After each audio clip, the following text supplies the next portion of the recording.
Quando se trata de investimento, você é conservador, você é moderado ou você é agressivo? Você já pensou sobre isso? Isso é importantíssimo para você escolher a melhor carteira de investimento. Duvida? Fica aí que você vai ver a conversa que a gente vai ter com o Jorge Cimino, que é diretor de investimentos da Vivest. Na verdade, o Cimino é uma das pessoas que mais conhecem investimentos nesse país. Minha fonte há muitos anos e também diretor da Vivest. Ele vai conversar com a gente assim que rodar a vinheta. César, por favor, roda a vinheta.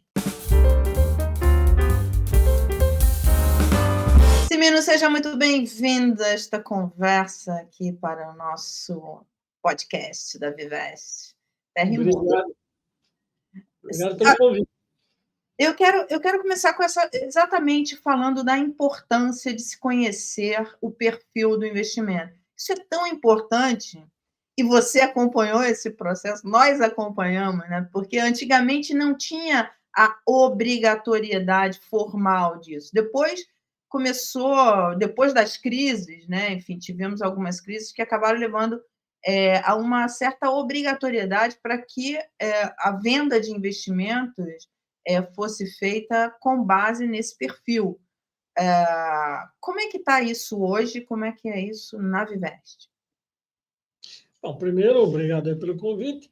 Lembrar que a questão do perfil, ela foi, digamos assim, desenvolvida, como você disse, muitos anos atrás, porque em muitos casos, principalmente nos momentos de crise, o investidor descobre que aquele produto, aquele veículo do qual ele investiu, tem um resultado que ele nunca imaginou que pudesse acontecer, principalmente do ponto de vista negativo. E aí o que aconteceu, evidentemente, é que ele fez um investimento que não estava adequado aos seus objetivos, digamos assim, objetivos aqui no sentido mais amplo, no sentido de retorno esperado, risco esperado e liquidez esperada. Né? Então, os questionários que foram sendo desenvolvidos são, de maneira geral, uma tentativa de, através das respostas, se ter uma percepção disso que você passou a se chamar perfil. Né? E, nesse sentido, ao investidor escolher o veículo A, B, C, ou qualquer conjunto de veículos de investimento, é preciso ver, então, é possível e é necessário ver se os perfis, as respostas que ele deu no questionário, que definem o perfil, e os veículos de investimento, os produtos de investimento que ele escolheu, têm consistência. Então, essa digamos assim, foi o começo de tudo. Aqui na Vivest, nós ainda não temos produtos da própria Vivest com perfis de investimentos. A gente está em desenvolvimento desse tipo de abordagem. Alguns planos que nós temos têm perfil, mas não aqueles planos, vamos dizer assim, originais da Vivest, porque hoje a Vivest tem outros planos, né? Conquistou outros patrocinadores que já têm planos, já têm perfil de investimento, como, por exemplo, o plano da Ford. O Cimiano, é interessante, você falou assim, ele descobre que não está no perfil que ele queria. Em geral, ele só descobre isso quando ele tem perdas, porque a gente já teve casos no passado, você vai lembrar disso, nos anos 90, quando teve a mudança da âncora cambial, eu acho, ou um pouco antes, que eles estavam em fundos, que a gente viu muitos investidores que estavam em fundos que tinham ganhos muito acima do mercado, enfim, e está tudo bem. Quando ele está ganhando muito, ele não quer saber qual é o risco que ele está correndo, ele só se dá conta quando ele perde. Quer dizer, mesmo quando ele está em produtos que está muito acima do mercado, ele fica todo feliz, ele não procura saber, escuta, está muito acima por quê? Né? Que risco que eu estou correndo? Ele só se dá conta disso quando perde, né? Aqui tem duas questões importantes. Uma primeira é a percepção de risco e a mensuração de risco e como você comunica isso para o investidor. Vou dar um exemplo. Uma métrica clássica né? É a volatilidade, é a amplitude de oscilação das cotas. Não eu diria que esse indicador, apesar de ser um indicador muito importante do ponto de vista técnico, muito utilizado por todos os gestores, do ponto de vista do investidor, ele não é tão intuitivo. Você fala, a volatilidade é 5%, 6%, 10%. Ele não, vamos dizer assim, não traduz isso em termos de percepção de risco de forma concreta ou imediata. A segunda questão, é o que você comentou, é que é a assimetria da percepção de risco, que é justamente assim, enquanto está ganhando, você pode estar correndo um risco enorme, mas o investidor não, digamos assim, não reage, seja positivamente ou negativamente, a esta circunstância.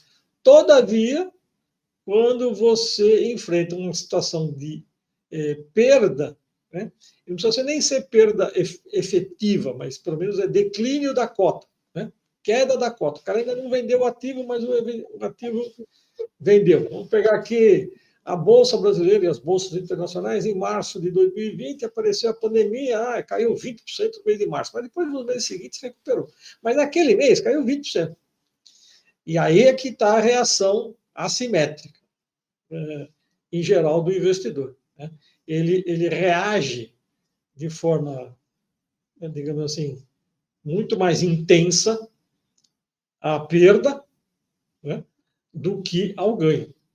Então, assim, por isso que uma das maiores, um dos maiores desafios para você transmitir ao investidor é justamente a noção de risco do produto em que ele está investindo. Como é que você transmite a noção de risco, né? Você pode transmitir, tem a volatilidade, tem amplitude de variação das cotas, né? Mas a assimetria existe. Essa assimetria que você comentou, a reação à perda é muito maior do que a reação a um ganho excepcional. E conta para mim o que é um conservador, um moderado e agressivo. A partir desse critério, assim, quanto de o conservador não aceita perdas, o moderado aceita até que ponto de perdas, e agressivo. Essa é uma das métricas para saber se ele é conservador, moderado ou agressivo?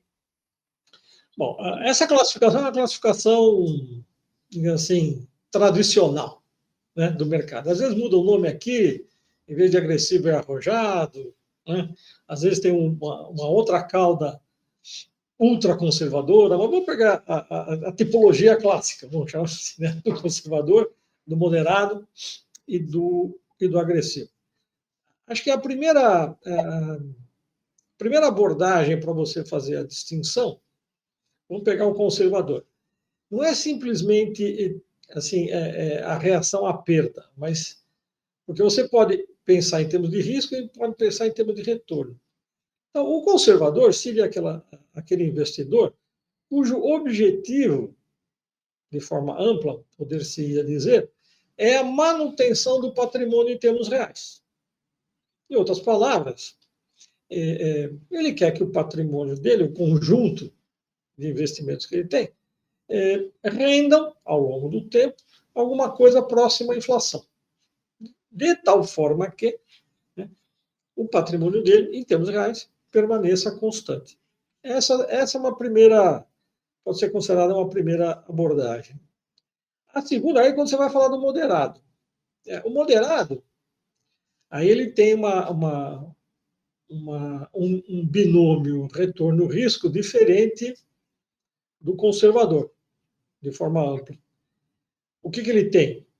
Se a gente pensar comparativamente, não, o moderado ele está interessado em ampliar o patrimônio dele em termos reais, ou seja, que o patrimônio dele apresente um crescimento acima da inflação, mas com um risco não muito alto. Então, assim, ele é um tomador de risco, mas ele não é um tomador de risco, digamos assim, de grande amplitude. Não é? Então, esse seria o moderado. Então, moderado, você pode dizer o seguinte: ó, ele aceita na carteira dele ter um pouco mais de renda variável, por exemplo, que a gente sabe que é um produto que tem oscilações de preço em maior intensidade do que os títulos de renda fixa, por exemplo, mas essa alocação de renda variável na carteira de um investidor classificado como moderado, ela é de pequeno porte, alguma coisa como 10, 15%. Ele não aceita muito mais que isso se você pegar um mês difícil, por exemplo, como foi o mês de março de 2020. E aí você vai para o agressivo, olhando as mesmas métricas, né? Ele tem claramente o objetivo de ampliar o patrimônio em termos reais, mas de forma significativa. E, ao ter essa expectativa, ao construir essa expectativa de ampliar o patrimônio em termos reais de forma significativa, ele aceita, ou deveria aceitar, uma alocação em ativos de maior risco. De novo, o exemplo aqui pode ser as ações, né, fundos de ações ou ações diretamente, numa proporção maior no seu patrimônio. Aí estaríamos falando alguma coisa como 30%, 35%, 40%. Evidentemente, quando ele enfrentar um mês negativo, como foi de novo março de 2020, se você tem 40% alocado em bolsa e a bolsa cai 20%, tudo mais constante, você vai levar 8% na cabeça de resultado negativo. Sim, conta simplória. Então, essa seria a primeira abordagem. Uma abordagem, eu diria, mais objetiva, né, construída a partir do conceito de ciclo de vida, é que seria, e ela é mais objetiva não porque ela não depende de percepções, né? Ela depende do critério objetivo que é a idade. No conceito de ciclo de vida, existe um conceito básico que é o seguinte: quanto mais jovem você é, mais risco você pode tomar. Quanto mais velho você é, menos risco você pode tomar. O que está por trás dessa ideia? É simples.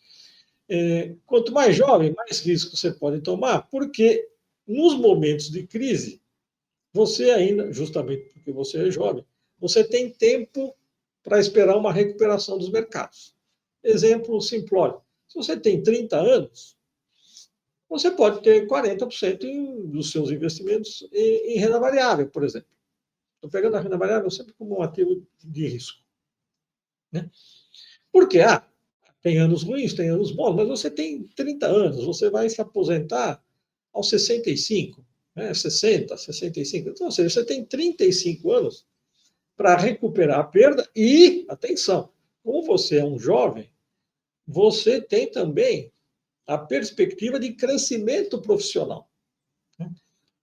Ou seja, em outras palavras, é de se esperar que os seus rendimentos, a sua remuneração profissional, ela cresça ao longo do tempo, porque você está no começo da sua trajetória profissional. Por antítese, quando você pega uma pessoa de 60 anos, está há 5 anos da aposentadoria, por exemplo. Evidentemente, ele tem que correr menos risco. Ele não deve correr muito risco. Por quê? Porque o tempo para recuperar perdas é menor. E mesmo do ponto de vista de trajetória profissional, ele deve estar lá nos seus estertores. Claro, o cara pode ser um profissional liberal, né? Um médico, um advogado, né? E aí a extensão da vida profissional é um pouco maior. Mas ainda assim, o tempo de recuperação é sempre menor. Então, esse é um critério mais objetivo para você definir, para você começar a definir qual é o seu perfil, se você é mais se você é mais conservador ou se você é mais agressivo, né, para pegar os extremos. Então, isso me leva a uma outra pergunta, que é o seguinte: mesmo um conservador, se ele tem uma idade, se ele é muito jovem, ele tem que assumir uma parcela de risco, ou não? Veja, a abordagem que eu citei é uma abordagem essencialmente objetiva, ela fala da idade. Agora, existe o aspecto subjetivo, né, que é o do indivíduo, que ele pode ser avesso ao risco mesmo. Ele não gosta de tomar risco nos investimentos ou em qualquer outro tipo de situação. Né? Então, mesmo se ele tiver 20 e poucos anos, ele vai ficar com uma carteira concentrada em aplicações conservadoras. Exatamente, em aplicações que têm amplitude de oscilação de preço de menor porte. Né? Pode ser uma fixa, pode ser um título público federal atrelado à inflação. Né? Mas aí é uma questão individual. É uma questão individual. Tem pessoas que, apesar de jovens, né, não gostam de correr risco. E tem o oposto também. Tem gente que, apesar da idade, quer correr muito risco. Uma vez eu entrevistei uma fonte que falou isso, que tinha um cliente que tinha 80 anos e 80% da carteira em ações. Ele, não pode. Aí ele falou assim, até deixei um pedaço da carteira dele em ações, porque claramente ele gosta do mercado de ações e eu respeitei isso. Mas não deu para passar de 10%, né? Exatamente. Né? Uma coisa é o seu gosto, digamos assim, né? A sua percepção de risco no campo subjetivo. Outra coisa é o mundo objetivo, ou, para uma expressão do Nelson Rodrigues, a vida como ela é. Então, nesse caso aí, eu tenho 80 anos e o cara adora investir em ações, mas não é adequado aos 80 anos você ter 80% do seu portfólio atrelado à renda variável. Simino, a gente está caminhando para o fim. Eu queria que você me desse um exemplo de alocação, assim, para cada um desses perfis. Quais são os mercados, os produtos para cada um desses perfis? Conservador, 100% renda fixa, renda fixa do Tesouro Nacional, enfim, o menor risco, ou não? Ele pode tomar risco privado? Como é que seria a carteira para cada um desses perfis? Olha, claro que tem nuances, né? Mas vamos pegar o conservador. O conservador, eu diria que 80% a 85% da carteira dele deveria estar atrelada à variação da Selic, que é a taxa de juros da ponta curta. E agregar risco, né? 20%, 15%, mas em ativos também vinculados à renda fixa. Aí você pode colocar um pouco de título público federal, por exemplo. Você pode comprar um ETF de IMAB, né, que é o índice que acompanha a evolução das notas do Tesouro Nacional da Série B, atreladas à variação de IPCA. Colocar crédito privado, crédito corporativo, né, debêntures, um pouco de CRI, mas, sim, nessa faixa, os ativos de maior risco, eu diria, ficariam limitados entre 15% a 10%, e, pelo menos na minha opinião, sem renda variável, por exemplo, ou sem fundos multimercados, por exemplo. Tá. Então, esse seria um conservador típico. Quando você vai para o moderado, aí sim, aí você pode falar o seguinte, aí tem vários tipos de moderado, né? Você tem um moderado allegro molto, né? Ou um moderado andante, vamos chamar assim, né? Vamos pegar um meio termo. A ópera do investidor. A ópera do investidor. Tem Brecht, que é a ópera dos três vinténs, né? Mas a abordagem é um pouco diferente lá. Aqui tem que ser mais vinténs do que três. Mas eu acho que o moderado típico seria o seguinte: você põe 50% em Selic, né? Com certeza você tem uma alocação em renda variável, 10%, 15%, até 20%. Alguma alocação, com certeza, em fundos multimercados, né? Mas eu diria aqueles multimercados que têm volatilidade entre 5% e 8%. Porque os multimercados, tem multimercado com vol de 10%, de 15%. Aí eu acho que para o moderado não seria o caso. Você teria aí pelo menos uns 10%, né, em ativos de renda fixa, que não seja a Selic. Aí pode ser título público federal, crédito corporativo, com certeza, né? Pode colocar também na ponta dos ativos de maior risco fundos imobiliários. Mas eu diria que o moderado, ele fica 50%, grosso modo, né? Aqui é só um exemplo. 50% ele fica em ativos de baixo risco, vamos supor, a Selic lá, tá? E os outros 50% aí ele toma risco, modulado, né? Assim, tem 20% em renda variável, 20% em multimercado, 15% em multimercado, 5% em fundo imobiliário, 10% em crédito corporativo.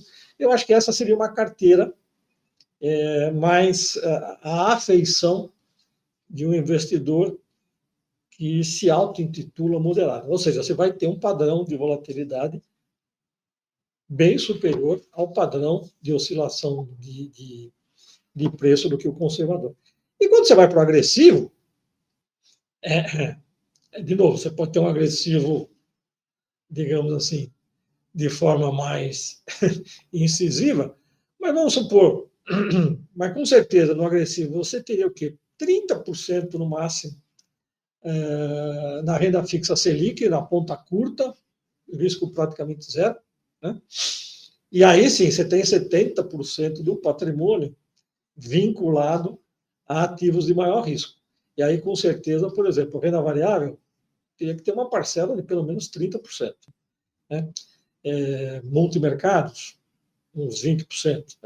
Fundo imobiliário, 10%. Crédito corporativo, outros 10% ou 15%. Aí você compõe. Mas, com certeza, os ativos de maior risco, na carteira, teria uma parcela ao redor de 70%. E aí, prepare seu coração, né? Porque também tem emoção, né? E não é pouca, né, Simino? Pelo que a gente viu nos últimos anos. Dependendo do momento, não é pouca, tá certo? Para a gente estar caminhando para o fim, Simino, para a gente encerrar, toda essa avaliação que você fez em relação ao perfil do risco, isso é algo adotado no mundo inteiro ou você tem países que fazem movimentos diferentes desses? Aí eu vou pedir, eu não tenho, o meu conhecimento não é tão profundo em termos de paradigmas no mercado internacional. O que existe, sim, é esse, vamos chamar assim, questionário que as pessoas têm que preencher, né, para identificar se as escolhas são adequadas ou não. O que eu acho que nós ainda temos aqui no Brasil, talvez uma lacuna, né? E eu não digo em termos gerais, né? Mas acho que a lacuna que nós temos é você dar o retorno para o cliente depois que ele preenche o questionário e depois que ele escolhe os investimentos, para ver se existe uma consistência, digamos assim, entre as respostas que ele dá ao questionário e ao portfólio que ele monta. Isso daí é bem interessante, porque eu acho que pouca gente percebe isso, mas aí é achismo meu, pouca gente percebe e, assim, ele tende a se achar muito arrojado quando o mercado está em alta, quando a bolsa está em alta e tal, ele é arrojado. E aí, quando vem a crise, ele vira conservador da noite para o dia. Eu já vi casos desses. É por isso que eu digo que a definição do perfil, né, de cada indivíduo, ela tem duas camadas, né? Ela tem uma camada estritamente objetiva, que tem a ver com idade, tem a ver com o tamanho do portfólio, se existem outros rendimentos, objetivos, né? E existe uma camada, e essa é muito difícil de ser, digamos assim, desenhada e percebida, que é a camada subjetiva. O que eu chamo de camada subjetiva? É o que você acabou de relatar. Assim, no mercado em alta, né, todo mundo se acha agressivo. Eu vou citar aqui um exemplo. Eu acho que, vou puxar pela memória, mas eu acho que de dezembro de 1994, janeiro de 95, até abril de 96, né, nós tivemos 16 meses aproximadamente em que a bolsa subiu de forma consecutiva. todo mês a Bolsa subiu durante 16 meses. Eu posso errar o período aí, mas é por aí. Aí o que acontece? O investidor, ele olha para isso, se ele não tem ações, ele fala, pô, é claro que eu quero ter ações. Né? É um índice que sobe todo mês, durante 16 meses. Então, você imagina, os primeiros 3 meses eu não investi, depois de 6 meses eu não investi, 8 meses eu não investi. Pô, eu estou perdendo a festa. Né? E veja, esse é um critério absolutamente subjetivo. Não tem nada a ver com o seu perfil. Você investir em alguma coisa simplesmente porque subiu nos últimos 6 meses, ou 12 meses, ou 10 meses. Então, essa camada subjetiva é a mais difícil de você construir um mecanismo de identificação. Porque, como você acabou de dizer, quando está subindo, todo mundo... Esse exemplo que você deu é muito real, é muito real. A gente vê isso sempre, em todos os movimentos do mercado, a gente vê isso daí. Bem, o resumo da nossa ópera aqui é o seguinte: o ponto de partida para você investir é você se conhecer como investidor e os seus objetivos. Quer dizer, você se conhecer, essa tolerância ao risco, que pode parecer uma bobagem, mas pode evitar que você tenha prejuízos desnecessários, porque vai ficar muito nervoso em momentos de crise, e deixar de surfar em oportunidades que aparecem nesses momentos, por exemplo.